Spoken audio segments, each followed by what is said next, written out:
বাঙালি অস্মিতায় সরব রাজ্যের মুখ্যমন্ত্রী মমতা বন্দ্যোপাধ্যায় থেকে রাজ্যের শাসক দল। ইতিমধ্যেই মুখ্যমন্ত্রীর নির্দেশে জেলায় জেলায় শুরু হয়েছে ভাষা আন্দোলন। সোমবার নিজে বোলপুরে বাঙালি আবেগকে ভর করে পদযাত্রা ও সভা করেন মমতা বন্দ্যোপাধ্যায়। এদিন ফের কেন্দ্রের বিরুদ্ধে সরব হন তিনি। সাফ জানিয়ে দেন, বাঙালিদের ওপর অত্যাচার বন্ধ করতে হবে। আমরা যদি সবাইকে আশ্রয় দিতে পারি, তোমরা কেন পারো না?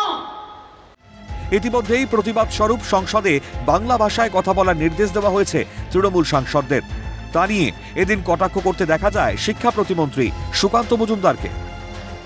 না, বাংলা তো আমরাও ভাষণ দিয়েছি। আমরা তো উল্টো, আমি তো চ্যালেঞ্জ করেছি যে তৃণমূলের প্রত্যেকটি সাংসদ এই সেশনে একটি ভাষণ বাংলাতে দিই, কম করে। সব দিলে ভালো, কোনো অসুবিধা নেই। আমরাও চাইছি পশ্চিমবঙ্গের যারা বিজেপি সাংসদ আছে তারা একটি ভাষণ তারা বাংলায় দেবেন। দেখি আমাদের কতজন পারে আর ওনাদের কতজন পারে। তৃণমূলের বাঙালি অস্মিতা নিয়ে প্রশ্ন তুলেছেন বিজেপির রাজ্য সভাপতি শ্রমিক ভট্টাচার্য। তার মতে, বাংলার হওয়া দুর্নীতি থেকে মুখ ঘোরাতেই মুখ্যমন্ত্রী এই পথ বেছে নিয়েছেন। যে তৃণমূল কংগ্রেস যে প্রাতিষ্ঠানিক লুট, প্রাতিষ্ঠানিক দুর্নীতি, তার মধ্যে দিয়ে গোটা সমাজকে একটা খোলা বাজার বানিয়ে দিয়েছে।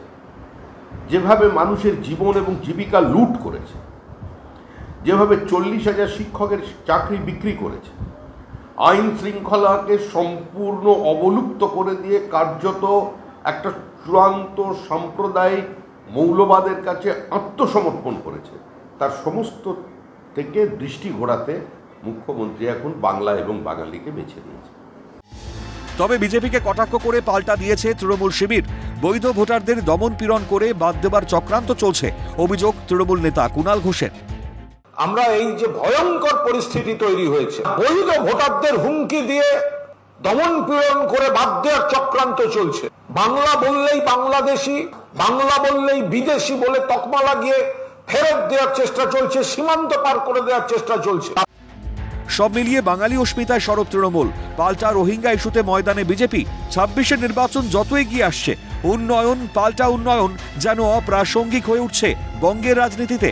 বেশি গুরুত্ব পাচ্ছে ভাষার প্রতি ভালোবাসা। এই অস্ত্র রাজনীতির কারবারিদের কতটা মাইলেজ দেয়, সেটাই এখন দেখার। ক্যালকাটা নিউজ।